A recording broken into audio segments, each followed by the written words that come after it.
ಎಲ್ಲರಿಗೂ ನಮಸ್ಕಾರ. Welcome back to my channel. So ಇವತ್ತು ಸಂಡೇ ಟೈಮ್, ಇವಾಗ 11:11 ಆಗ್ತಿದೆ. ಇವಾಗ ನಾನು ವ್ಲಾಗ್ ಸ್ಟಾರ್ಟ್ ಮಾಡಿದ್ದೀನಿ. ಸುಮಾರು ದಿನ ಆಯಿತು ಈ ಥರ ಕ್ಯಾಮರಾ ಮುಂದೆ ಬಂದು ಮಾತಾಡಿ, ಹಾಗಾಗಿ ಸುಮಾರು ಟೇಕ್ಸ್ಗಳನ್ನ ತೊಗೊಂಡು ಫೈನಲಿ ಇವಾಗ ಯಾವ ಥರ ಮಾತಾಡಿದ್ರು ಪರವಾಗಿಲ್ಲ ಹಾಗೆ ಅಪ್ಲೋಡ್ ಮಾಡೋಣ ಅಂತ ಅಂದ್ಕೊಂಡು ಮಾತಾಡ್ತಾ ಇದ್ದೀನಿ. ಯಾಕಂದರೆ ಮಗನನ್ನು ಮಲಗಿಸಿದ್ದೀನಿ. ಇವಾಗ ಮಾತಾಡ್ತಾ ಕೂತ್ಕೊಂಡ್ರೆ ಅವ್ನು ಎದ್ಬಿಡ್ತಾನೆ, ಆಮೇಲೆ ಏನೂ ಕೆಲಸ ಆಗಲ್ಲ. ಹಾಗಾಗಿ ಅವ್ನು ಮಲಗಿರುವಾಗಲೇ ಎಷ್ಟಾಗುತ್ತೆ ಅಷ್ಟು ಕೆಲಸ ಮುಗಿಸ್ಕೋಬೇಕು. ಹಾಗೆ ಬ್ರೇಕ್ಫಾಸ್ಟ್ ಮುಗಿಸ್ಕೊಂಡು ಸ್ವಲ್ಪ ಐಟಮ್ಸ್ ಎಲ್ಲ ಬೇಕಿತ್ತು, ಹೋಗಿ ತೊಗೊಂಡು ಬಂದ್ವಿ. ಹಸ್ಬೆಂಡ್ಗೆ ನಿನ್ನೆ ನೈಟ್ ಶಿಫ್ಟ್ ಇತ್ತು, ಸೊ ಅವರು ಕೂಡ ಮಲ್ಕೊಂಡಿದ್ದಾರೆ. ಹಾಗೆ ಚಿಕನ್ ಮತ್ತು ಫಿಶ್ ಎಲ್ಲ ತೊಗೊಂಡು ಬಂದಿದ್ದೀನಿ. ಇವಾಗ ಮಧ್ಯಾಹ್ನ ಊಟಕ್ಕೆ ಚಿಕನ್ ಸುಕ್ಕ ಮಾಡ್ತೀನಿ, ಮತ್ತು ರಾತ್ರಿಗೆ ಚಿಕನ್ ಗ್ರಿಲ್ ಮಾಡೋಣ ಅಂತ ಅಂದ್ಕೊಂಡಿದ್ದೀನಿ. ಫಸ್ಟ್ ಟೈಮ್ ಗ್ರಿಲ್ ಟ್ರೈ ಮಾಡ್ತಿರೋದು, ಗೊತ್ತಿಲ್ಲ ಹೇಗೆ ಬರುತ್ತೆ ಅಂತ ಹೇಳಿ. ಸೊ ಅದಕ್ಕಿಂತ ಮುಂಚೆ ಇವಾಗ ತಂದಿರೋ ಐಟಮ್ಸ್ನೆಲ್ಲ ಎತ್ತಿಟ್ಕೊಂಡು ಒಂದು ರಾಶಿ ಪಾತ್ರೆ ಇದೆ. ರಾತ್ರಿ ಮಗ ತುಂಬ ಕಿರಿಕಿರಿ ಮಾಡ್ತಿದ್ದ, ಹಸ್ಬೆಂಡ್ ಕೂಡ ಡ್ಯೂಟಿಗೆ ಹೋದ್ರಲ್ಲ, ನನಗೆ ಪಾತ್ರೆ ತೊಳೆಯೋದಕ್ಕಾಗಿಲ್ಲ ರಾತ್ರಿ. ಹಾಗಾಗಿ ಇವಾಗ ಒಂದು ರಾಶಿ ಪಾತ್ರೆ ಆಗಿದೆ. ಸೊ ಪಾತ್ರೆ ಎಲ್ಲ ತೊಳೆದು ಬಟ್ಟೆ ವಾಶ್ಗೆ ಹಾಕಿ ಅದಾದಮೇಲೆ ಅಡುಗೆ ಸ್ಟಾರ್ಟ್ ಮಾಡ್ತೀನಿ.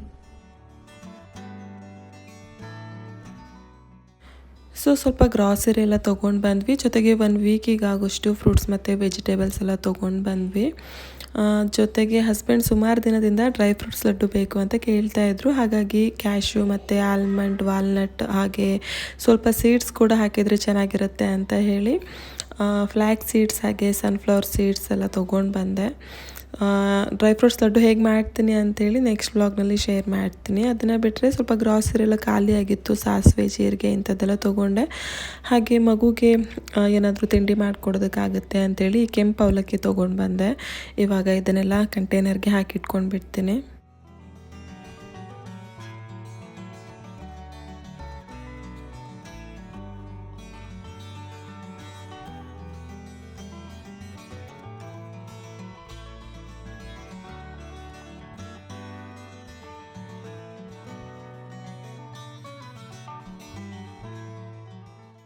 ಫ್ರೂಟ್ಸಲ್ಲಿ ಆ್ಯಪಲ್, ಬನಾನಾ ಮತ್ತು ಪೇರ್ಲೆ ಹಣ್ಣಿತ್ತು, ಅದನ್ನಷ್ಟೇ ತೊಗೊಂಡು ಬಂದಿದ್ದು. ಆರ್ವಿ 3 ಹಣ್ಣನ್ನು ತುಂಬ ಇಷ್ಟಪಟ್ಟು ತಿಂತಿದ್ದಾಳೆ ಇವಾಗ.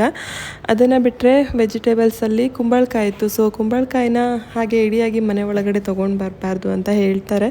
ಅದಕ್ಕೆ ಈ ಥರ 2 ಪೀಸಾಗಿ ಕಟ್ ಮಾಡಿಸ್ಕೊಂಡು ಈ ಥರ ವ್ರ್ಯಾಪ್ ಮಾಡಿಸ್ಕೊಂಡು ತೊಗೊಂಡು ಬಂದಿದ್ದೀನಿ.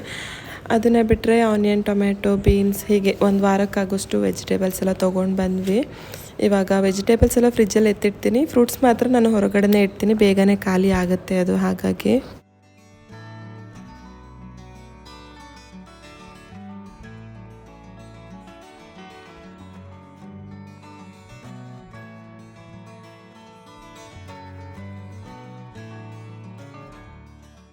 ಮುಂಚೆಯಿಂದ ನನ್ನ ವೀಡಿಯೋಸ್ ನೋಡಿರೋರಿಗೆ ಗೊತ್ತಿರುತ್ತೆ, ನಾನು ರಾತ್ರಿ ಎಷ್ಟೇ ಲೇಟ್ ಆದರೂ ಕೂಡ ಪಾತ್ರೆ ಎಲ್ಲ ತೊಳೆದು ಕಿಚನ್ ಕ್ಲೀನ್ ಮಾಡಿಟ್ಟೆ ಮಲಗೋದು. ಸೊ ಬೆಳಗ್ಗೆ ಎದ್ದ ತಕ್ಷಣ ನನಗೆ ಬ್ರೇಕ್ಫಾಸ್ಟ್ ಎಲ್ಲ ರೆಡಿ ಮಾಡೋದಕ್ಕೆ ಈಸಿ ಆಗುತ್ತೆ. ಹಾಗೆ ಕ್ಲೀನ್ ಆಗಿರೋ ಕಿಚನ್ ನೋಡಿದರೆ ಸ್ವಲ್ಪ ಮೈಂಡ್ ಕೂಡ ಫ್ರೆಶ್ ಆಗಿರುತ್ತೆ. ಬಟ್ ಬೆಳಗ್ಗೆ ಎದ್ದು ಬಂದು ಈ ಥರ ಪಾತ್ರೆ ರಾಶಿ ನೋಡಿದರೆ ಏನು ಅಡುಗೆ ಮಾಡೋದಕ್ಕೂ ಮನಸ್ಸಾಗೋದಿಲ್ಲ. ಬಟ್ ಇವಾಗ ಒಂದೊಂದು ಸಲ ಮಗ ಹಠ ಮಾಡ್ದ ಅಂತಂದರೆ ನನಗೆ ರಾತ್ರಿ ಪಾತ್ರೆ ತೊಳ್ಕೊಳ್ಳೋದಕ್ಕೆ ಆಗೋದಿಲ್ಲ. ಕೆಲವೊಂದು ಸಲ ಅವನನ್ನು ಮಲಗಿಸಿ ಮತ್ತೆ ಎದ್ದು ಬಂದು ಪಾತ್ರೆ ಎಲ್ಲ ತೊಳೆದು ಕಿಚನ್ ಕ್ಲೀನ್ ಮಾಡಿಟ್ಟು ಮಲ್ಕೋತೀನಿ. ಬಟ್ ನಿನ್ನೆ ಅವನು ಮಲ್ಗೋದಕ್ಕೆ ತುಂಬ ಟೈಮ್ ತೊಗೊಂಡ, 12 ಗಂಟೆನೇ ಆಗೋಗಿತ್ತು ನಿದ್ದೆ ಮಾಡೋಷ್ಟೊತ್ತಿಗೆ.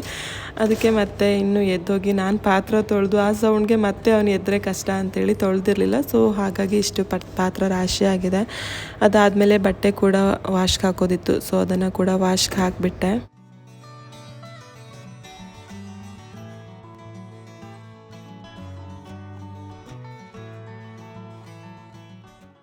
ಸೊ ಪಾತ್ರೆ ಎಲ್ಲ ತೊಳೆದಾಯಿತು, ಹಾಗೆ ಬಟ್ಟೆ ಕೂಡ ವಾಶ್ಗೆ ಹಾಕಿದ್ದೀನಿ. ಇವಾಗ ಹಾಲೆಲ್ಲ ಕ್ಲೀನ್ ಮಾಡಬೇಕು, ಬಟ್ ಇವಾಗ ಮಾಡಲ್ಲ. ಮೊದಲು ಅಡುಗೆ ಮುಗಿಸ್ಕೊಂಡು ಆಮೇಲೆ ಕಸ ಗುಡಿಸಿ ನೆಲ ಒರೆಸ್ತೀನಿ. ಸೊ ಚಿಕನ್ ಕ್ಲೀನ್ ಮಾಡಿದ್ದಷ್ಟೇ, ಇನ್ನು ಮಸಾಲೆ ಎಲ್ಲ ಏನೂ ರೆಡಿ ಮಾಡಿಲ್ಲ. ಇವನು ಎದ್ಬಿಟ್ಟಿದ್ದಾನೆ. ಅವನು ನಾರ್ಮಲ್ ಎಲ್ಲೋ ಟೈಮ್ಗೆ ಎದ್ದಿದ್ದಾನೆ. ಬಟ್ ನಾನೇ ವೀಡಿಯೋ ಮಾಡ್ಕೊತಾ ತುಂಬ ಸ್ಲೋವಾಗಿ ಕೆಲಸ ಮಾಡಿದೆ, ಹಾಗಾಗಿ ಇನ್ನೂ ಅಡುಗೆ ಆಗಿಲ್ಲ. ಆರ್ವಿ ಅಂತೂ ಸ್ನ್ಯಾಕ್ಸ್ ಅದು ಇದು ಫ್ರೂಟ್ಸ್ ಎಲ್ಲ ತಿಂದಿದ್ದಾಳೆ, ಹಾಗಾಗಿ ಅವಳಿಗೆ ಇವಾಗ ಹಸಿದಿಲ್ಲ.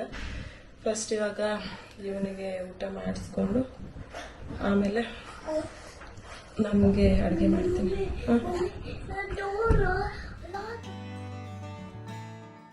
ಸೊ ಊರಿಂದ ಬರ್ತಾ ಸರಿ ಪೌಡರ್ ಮಾಡಿಸ್ಕೊಂಡು ಬಂದಿದ್ದೆ ಅಲ್ವಾ ಅಮ್ಮನ ಹತ್ರ, ಅದು ಇವಾಗ ಆಲ್ಮೋಸ್ಟ್ ಖಾಲಿ ಆಗ್ತಾ ಬಂತು. ಆ್ಯಕ್ಚುಲಿ ಇದನ್ನು ಮಾಡಿಸ್ಕೊಂಡು ಬರೋ ಪ್ಲ್ಯಾನೇ ಇರಲಿಲ್ಲ ನನಗೆ, ಯಾಕಂದರೆ ಅವಾಗಿನ್ನೂ ಇವನಿಗೆ 4 ಮಂತ್ಸ್ ಅಷ್ಟೇ ಆಗಿದ್ದು, ಏನು ತಿನ್ನಿಸ್ತಾ ಇರಲಿಲ್ಲ ಅಲ್ವಾ, ಬೇಡ ಅಂತಲೇ ಅಂದ್ಕೊಂಡಿದ್ದೆ. ಬಟ್ ಅಮ್ಮ ಇದೇನು ಹಾಳಾಗಲ್ಲ, 1 ವರ್ಷ ಇಟ್ಟರು ಮಾಡ್ಕೊಂಡು ಹೋಗು, ಆಮೇಲೆ ತಿನ್ನಿಸೋದಕ್ಕೆ ಸ್ಟಾರ್ಟ್ ಮಾಡಿದ್ಮೇಲೆ ನಿನಗೆ ಈಸಿ ಆಗುತ್ತೆ ಅಂತೇಳಿ ಮಾಡಿಕೊಟ್ಟಿದ್ರು. ಸೊ ತುಂಬಾ ಈಸಿ ಆಯ್ತಿದ್ದು ನಾನು ಮಾಡ್ಕೊಂಡು ಬಂದಿದ್ದು, ಮತ್ತು ಮಗನೂ ಸ್ವಲ್ಪ ಇಷ್ಟಪಟ್ಟು ತಿಂತಾನೆ. ಇವಾಗ ಆಲ್ಮೋಸ್ಟ್ ಇದು ಖಾಲಿನೇ ಆಗ್ತಾ ಬಂತು. ಸರಿ ಮಾಡಿಟ್ಟಿದ್ದೀನಿ, ತಣ್ಣಗಾದ್ಮೇಲೆ ಅವನಿಗೆ ತಿನ್ನಿಸ್ತೀನಿ. ಇಲ್ಲಿ ನೋಡ್ಬೋದು ಅಕ್ಕನ ಜೊತೆ ಆಟ ಆಡ್ತಾ ಇದ್ದಾನೆ. ಆರ್ವಿ ತಮ್ಮನ್ನು ತುಂಬ ಕೇರ್ ಮಾಡ್ತಾಳೆ. ಅವನೇನಾದರೂ ಹತ್ರ ಇವಳ ಕಣ್ಣಲ್ಲೂ ನೀರು ಬಂದುಬಿಡುತ್ತೆ.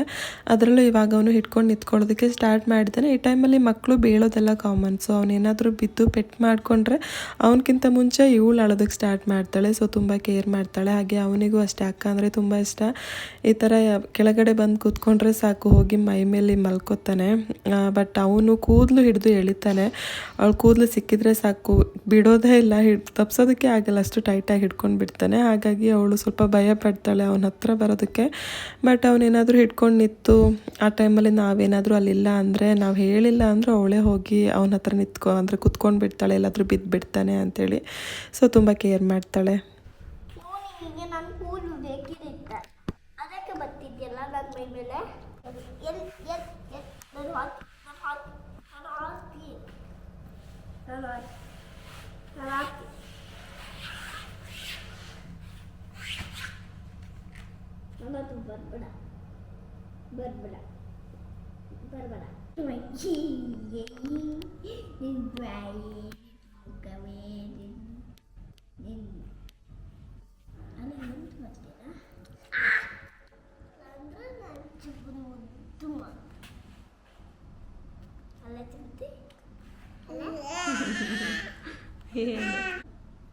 ಊಟ ಮಾಡಿಸ್ಲಾ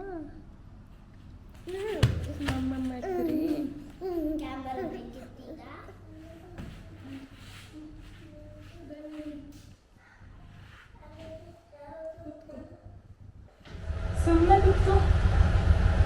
ಸೊ ಈ ಫೀಡಿಂಗ್ ಚೆನ್ನ ಇಲ್ಲೇ ಮಾಲ್ನಲ್ಲಿ ತೊಗೊಂಡಿದ್ದು. ಆ್ಯಕ್ಚುಲಿ ಚೆನ್ನಾಗಿದೆ ಇದು, ಈ ಥರ ಮಲಗಿಸಿ ಕೆಲಸಕ್ಕಾಗುತ್ತೆ. ಬಟ್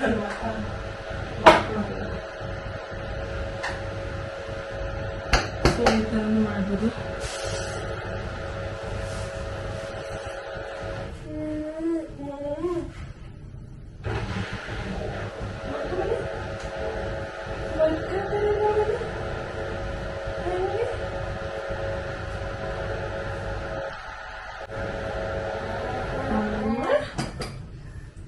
ಅಮ್ಮ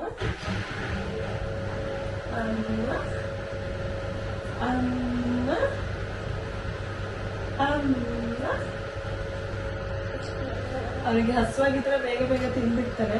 ಹಸುವಾಗಿಲ್ಲ ಅಂತಂದ್ರೆ ಏನೇ ಮಾಡಿದ್ರು ಅವ್ರಿಗೆ ತಿನ್ಸೋದಕ್ಕೆ ಆಗಲ್ಲ.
ಸೊ ಊಟ ಆಯ್ತಾ ಒಂದು. ಇವಾಗ ಅವನಿಗೆ ನಾನು ಬೆಳಿಗ್ಗೆ ಸ್ನಾನ ಮಾಡಿಸ್ತಿಲ್ಲ, ಮಧ್ಯಾಹ್ನದ ಟೈಮಲ್ಲಿ ಸ್ನಾನ ಮಾಡಿಸ್ತಿದ್ದೀನಿ. ಯಾಕೋ ಗೊತ್ತಿಲ್ಲ, ಇಲ್ಲಿ ಬಂದಾಗ್ಲಿಂದನೂ ಪದೇ ಪದೇ ಪದೇ ಪದೇ ಕೋಲ್ಡ್ ಆಗ್ತಿದೆ ಅವನಿಗೆ.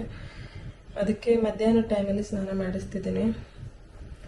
ಊಟ ಆದಮೇಲೆ ಸ್ವಲ್ಪ ಹೊತ್ತು ಆಟ ಆಡ್ಕೊತಾನೆ, ಅದಾದಮೇಲೆ ಸ್ನಾನ ಮಾಡಿಸಿ ಮಲಗಿಸ್ತೀನಿ. ಮತ್ತೆ ಮಗುಗೆ ಊಟ ಆದ ತಕ್ಷಣವೇ ನಾನು ಸ್ನಾನ ಮಾಡಿಸೋದಿಲ್ಲ. ಊಟ ಆದ ತಕ್ಷಣ ಸ್ನಾನ ಮಾಡಿಸಿದ್ರೆ ಡೈಜೆಷನ್ಗೆ ಪ್ರಾಬ್ಲಮ್ ಆಗುತ್ತೆ ಅಂತ ಹೇಳ್ತಾರೆ. ಮಕ್ಕಳಿಗಂತಲ್ಲ, ದೊಡ್ಡವ್ರಿಗಾದ್ರೂ ಅಷ್ಟೇ. ಹಾಗಾಗಿ ಸ್ವಲ್ಪ ಹೊತ್ತು ಆದಮೇಲೆ ಸ್ನಾನ ಮಾಡಿಸ್ತೀನಿ. ಅಷ್ಟೋ ತನಕ ಸ್ವಲ್ಪ ಬಟ್ಟೆ ಎಲ್ಲ ವಾಶ್ ಆಗಿತ್ತಲ್ವ, ಅದನ್ನು ಒಣಗಿಸ್ಬಿಡೋಣ ಅಂತೇಳಿ ಬಂದೆ. ಅವನು ತುಂಬ ಹಠ ಮಾಡ್ತಿದ್ದ. ಆರ್ವಿಯಲ್ಲಿ ಅವನನ್ನು ಆಟ ಆಡಿಸ್ತಾ ಇದ್ಲು. ಅವನು ಹಾಗೇ ಅವನ ಜೊತೆ ಯಾರಾದರೂ ಇರಲೇಬೇಕು. ಹೆಚ್ಚಾಗಿ ಎತ್ಕೊಂಡೇ ಇರೋದಕ್ಕೆ ಹೇಳ್ತಾನೆ. ಸೊ ಇವಾಗಂತೂ ನಾನು ಏನು ಪ್ಲ್ಯಾನ್ ಮಾಡ್ತೀನಿ ಆ ಥರ ಆಗೋದೇ ಇಲ್ಲ. ಇವತ್ತು ಮಧ್ಯಾಹ್ನಕ್ಕೆ ಚಿಕನ್ ಸುಕ್ಕ ಎಲ್ಲ ಮಾಡಬೇಕು ಅಂತ ಅಂದ್ಕೊಂಡಿದ್ದು, ಬಟ್ ನನಗೆ ಮಾಡೋದಕ್ಕೆ ಆಗಲಿಲ್ಲ. ಮಧ್ಯಾಹ್ನಕ್ಕೆ ರೈಸ್ ಮಾಡಿ ಮೊಸರು ಹಾಕ್ಕೊಂಡು ಊಟ ಮುಗಿಸ್ಬಿಟ್ವಿ. ಸಂಜೆ ಹಸ್ಬೆಂಡ್ ಇದ್ಮೇಲೆ ಅವರು ಮಗುನ ನೋಡಿಕೊಂಡ್ರು. ಆ ಟೈಮಲ್ಲಿ ಮತ್ತೆ ನಾನು ಅಡುಗೆ ಎಲ್ಲ ಮಾಡಿಕೊಂಡೆ.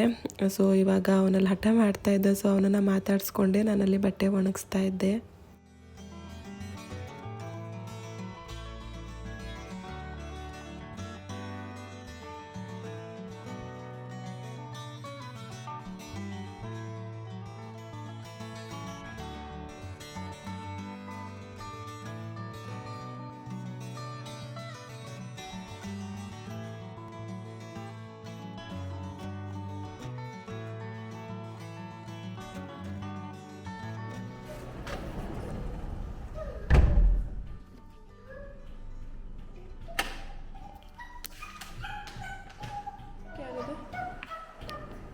ಯಾಕೆ ಅಳುದೆ?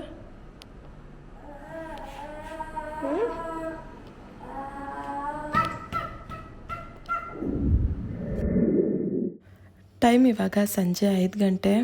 ಮಗ ಕೂಡ ಮಲಗಿ ಎದ್ದಿದ್ದಾನೆ, ಹಾಗೆ ಹಸ್ಬೆಂಡ್ ಕೂಡ ಎದ್ದಿದ್ದಾರೆ. ಅವರು ಮಗುನ ನೋಡ್ಕೊತಾ ಇದ್ದಾರೆ. ಇವಾಗ ನಾನು ಅಡುಗೆ ಮಾಡ್ಕೋತೀನಿ. ಹಾಗೆ ಮಗು ಮಲ್ಕೊಂಡಿರೋ ಟೈಮಲ್ಲಿ ನಾನು ಮನೆಯೆಲ್ಲ ಕ್ಲೀನ್ ಮಾಡಿ ಸ್ನಾನ ಕೂಡ ಮುಗಿಸಿ ಪೂಜೆನೂ ಆಯಿತು.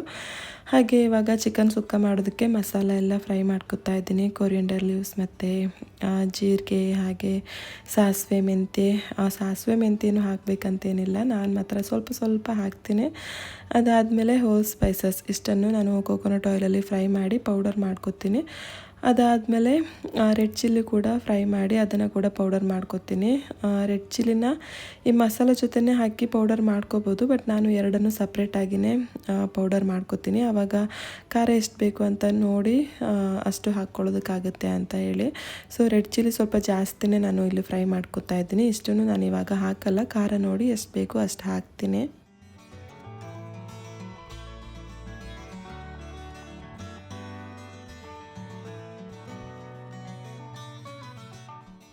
ಹಾಗೆ ಜಿಂಜರ್ ಗಾರ್ಲಿಕ್ ಪೇಸ್ಟ್ ನಾನು ಮನೆಯಲ್ಲೇ ಮಾಡಿ ಹಾಕ್ತೀನಿ. ಅದರಲ್ಲೂ ನಾನ್ ವೆಜ್ಗಂತೂ ನಾನು ಲೇಟ್ ಆದರೂ ಪರವಾಗಿಲ್ಲ ಅಂಥೇಳಿ ಮನೆಯಲ್ಲೇ ಮಾಡಿರೋದನ್ನು ಯೂಸ್ ಮಾಡ್ತೀನಿ. ಯಾವಾಗಲಾದರೂ ಅರ್ಜೆಂಟಲ್ಲಿ ಮಾಡೋದಕ್ಕೆ ಆಗಲ್ಲ ಅಂತಂದಾಗ ಆವಾಗ ಹೊರಗಡೆಯಿಂದ ತಂದಿರೋದನ್ನು ಯೂಸ್ ಮಾಡ್ತೀನಿ. ಬಟ್ ಹೆಚ್ಚಾಗಿ ನಾನು ಮನೆಯಲ್ಲೇ ಮಾಡಿ ಹಾಕ್ತೀನಿ. ಮನೇಲಿ ಮಾಡಿರೋ ಜಿಂಜರ್ ಗಾರ್ಲಿಕ್ ಪೇಸ್ಟ್ನ ಯೂಸ್ ಮಾಡಿದರೆ ಫ್ಲೇವರ್ ಅಂತೂ ತುಂಬ ಚೆನ್ನಾಗಿರುತ್ತೆ. ಸೊ ನಾನಿಲ್ಲಿ ಫಿಶ್ ಮತ್ತು ಚಿಕನ್ಗೆ ಎರಡಕ್ಕೂ ಸೇರಿಸಿ ಪೇಸ್ಟ್ ಮಾಡ್ಕೊತೀನಿ. ಫಸ್ಟ್ ನಾನಿಲ್ಲಿ ಮಸಾಲೆ ಎಲ್ಲ ಪೌಡರ್ ಮಾಡಿಕೊಂಡೆ. ಅದಾದಮೇಲೆ ಸೇಮ್ ಜಾರಲ್ಲಿ ರೆಡ್ ಚಿಲ್ಲಿನ ಪೌಡರ್ ಮಾಡಿಕೊಂಡೆ. ಅದಾದಮೇಲೆ ನಾನು ಕೊನೆಯಲ್ಲಿ ಜಿಂಜರ್ ಗಾರ್ಲಿಕ್ನ ಪೇಸ್ಟ್ ಮಾಡಿ ಇಟ್ಕೊಂಡೆ.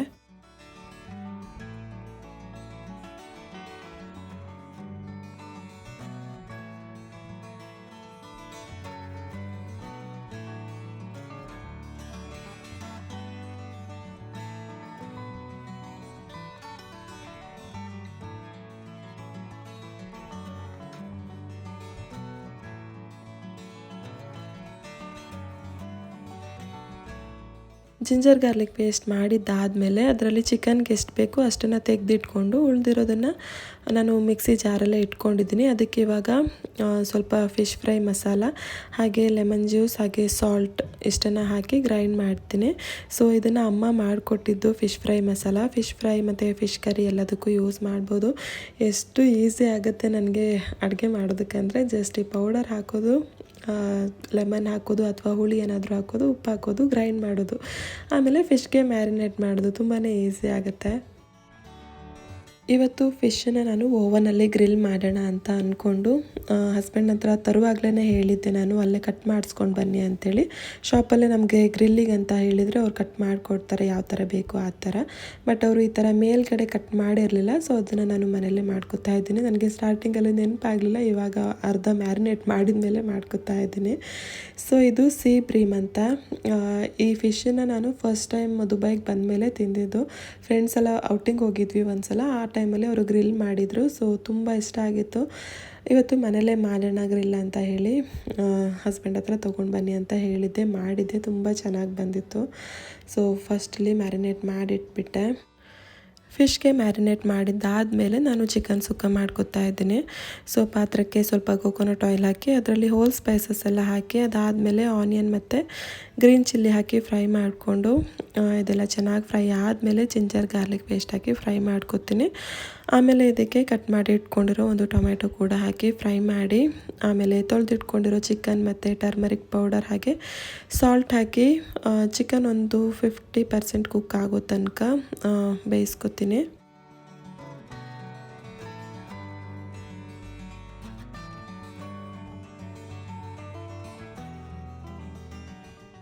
ಚಿಕನ್ ಒಂದು 50% ಕುಕ್ ಆದಮೇಲೆ ಅದಕ್ಕೆ ಪೌಡರ್ ಮಾಡಿ ಇಟ್ಕೊಂಡಿರೋ ಮಸಾಲೆ ಹಾಗೆ ರೆಡ್ ಚಿಲ್ಲಿ ಪೌಡರ್ ಹಾಕಿ ಚೆನ್ನಾಗಿ ಮಿಕ್ಸ್ ಮಾಡ್ತೀನಿ. ಜೊತೆಗೆ ಪೆಪ್ಪರ್ ಪೌಡರ್ ಕೂಡ ಹಾಕಿದ್ದೀನಿ.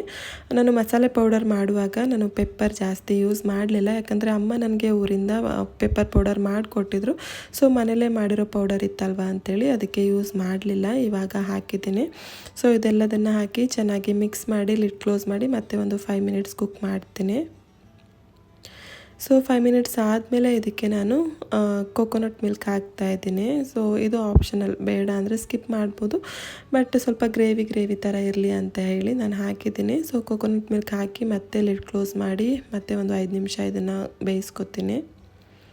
ಅಷ್ಟೊತ್ತಿಗೆ ನಾನು ಇನ್ನೊಂದು ಕಡೆ ಪಾತ್ರಕ್ಕೆ ಸ್ವಲ್ಪ ತುಪ್ಪ ಹಾಕಿ ಅದರಲ್ಲಿ ತೆಂಗಿನ ತುರಿನ ಚೆನ್ನಾಗಿ ಫ್ರೈ ಮಾಡ್ತೀನಿ. ಸ್ವಲ್ಪ ಕಲರೆಲ್ಲ ಚೇಂಜ್ ಆಗೋ ತನಕ ಫ್ರೈ ಮಾಡ್ಕೊತೀನಿ.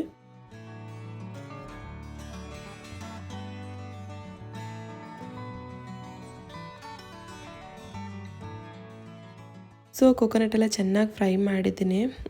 ಸ್ವಲ್ಪ ಕಲರೆಲ್ಲ ಚೇಂಜ್ ಆಗೋ ತನಕ ಫ್ರೈ ಮಾಡಿ ಆಮೇಲೆ ಇದನ್ನು ಚಿಕನ್ಗೆ ಸೇರಿಸಿ ಮತ್ತೆ ಚೆನ್ನಾಗಿ ಮಿಕ್ಸ್ ಮಾಡಿ ಸ್ವಲ್ಪ ಕೊರಿಯಂಡರ್ ಲೀವ್ಸ್ ಕೂಡ ಹಾಕಿ ಚೆನ್ನಾಗಿ ಮಿಕ್ಸ್ ಮಾಡಿ ಮತ್ತೆ ಲಿಡ್ ಕ್ಲೋಸ್ ಮಾಡಿ ಒಂದು 2 ರಿಂದ 3 ನಿಮಿಷ ಇದನ್ನು ಹಾಗೆ ಕುಕ್ ಆಗೋದಕ್ಕೆ ಬಿಡ್ತೀನಿ. ಅದಾದಮೇಲೆ ಇದು ರೆಡಿ ಆಗುತ್ತೆ. ಕೊನೆಗೆ ಮತ್ತೆ ಸ್ವಲ್ಪ ಕೊರಿಯಂಡರ್ ಲೀವ್ಸ್ ಹಾಗೆ ಲೆಮನ್ ಜ್ಯೂಸ್ ಹಾಕಿದರೆ ಚಿಕನ್ ಸುಕ್ಕ ರೆಡಿ ಆಗುತ್ತೆ.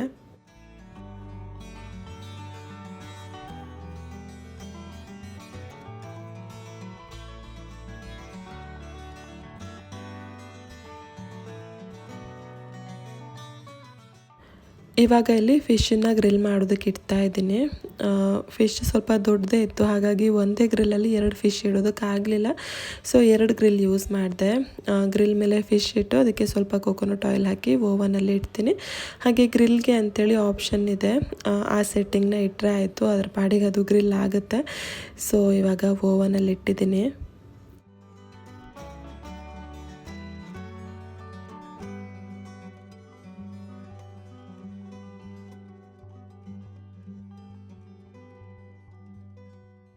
ಹಾಗೆ ಮಗನಿಗೂ ಅಡುಗೆ ಮಾಡ್ಕೊಂಡು ಬಿಡ್ತೀನಿ. ಅವನಿಗೆ ಬಾಯ್ಲ್ಡ್ ರೈಸ್ ಜೊತೆಗೆ ಸ್ವಲ್ಪ ಮೂಂಗ್ ದಾಲ್ ಹಾಕಿ ಚೆನ್ನಾಗಿ ವಾಶ್ ಮಾಡಿ ಅದ್ರ ಜೊತೆಗೆ ಕ್ಯಾರೆಟ್ ಮತ್ತು ಪಂಪ್ಕಿನ್ ಜೊತೆಗೆ ಸ್ವಲ್ಪ ಅರಿಶಿಣದ ಪುಡಿ ಕೂಡ ಹಾಕಿದ್ದೀನಿ. ಸೊ ಇಷ್ಟನ್ನು ಹಾಕಿ ನೀರು ಸ್ವಲ್ಪ ಜಾಸ್ತಿನೇ ಹಾಕಿ ಒಂದು 5 ರಿಂದ 6 ವಿಸಿಲ್ ಕೂಗಿಸ್ಕೊತೀನಿ, ಚೆನ್ನಾಗಿ ಮೆತ್ತಗಾಗುತ್ತೆ. ಅದಾದಮೇಲೆ ಸ್ವಲ್ಪ ಮಿಕ್ಸಿಲಿ ಗ್ರೈಂಡ್ ಮಾಡಿ ಅವನಿಗೆ ತಿನ್ನಿಸ್ತೀನಿ. ಸೊ ನೋಡ್ಬೋದು ಫಿಶ್ ಕೂಡ ರೆಡಿ ಆಯಿತು. ಮಧ್ಯದಲ್ಲಿ ಸ್ವಲ್ಪ ಹಸಿ ಅನ್ನಿಸ್ತಿತ್ತು ಮತ್ತು ನಾನು ಇಟ್ಟೆ ಗ್ರಿಲ್ ಮಾಡೋದಕ್ಕೆ. ಸೊ ಇವಾಗ ಫುಲ್ ಚೆನ್ನಾಗಿ ಬೆಂದಿದೆ ನೋಡ್ಬೋದು. ತುಂಬ ಇಷ್ಟ ಆಯಿತು ಹಸ್ಬೆಂಡ್ಗೆ. ಅದಾದಮೇಲೆ ಮಗನಿಗೂ ಊಟ ಮಾಡಿಸಿ ನಾವು ಊಟ ಮಾಡಿ ಮಲ್ಕೊಂಡ್ವಿ. ಸೊ ಇದಾಗಿತ್ತು ಇವತ್ತಿನ ದಿನ. ಸೊ ಈ ವ್ಲಾಗನ್ನು ನಾನು ಇಲ್ಲಿಗೆ ಎಂಡ್ ಮಾಡ್ತೀನಿ. ಈ ವಿಡಿಯೋ ನಿಮಗೆ ಇಷ್ಟ ಆಗಿದರೆ ಪ್ಲೀಸ್ ಲೈಕ್ ಮಾಡಿ, ಶೇರ್ ಮಾಡಿ, ಕಾಮೆಂಟ್ ಮಾಡಿ. ಹಾಗೆ ಪ್ಲೀಸ್ ನನ್ನ ಚಾನಲ್ಗೆ ಸಬ್ಸ್ಕ್ರೈಬ್ ಮಾಡಿ. ಮತ್ತೆ ಮುಂದಿನ ವಿಡಿಯೋದಲ್ಲಿ ಸಿಗೋಣ.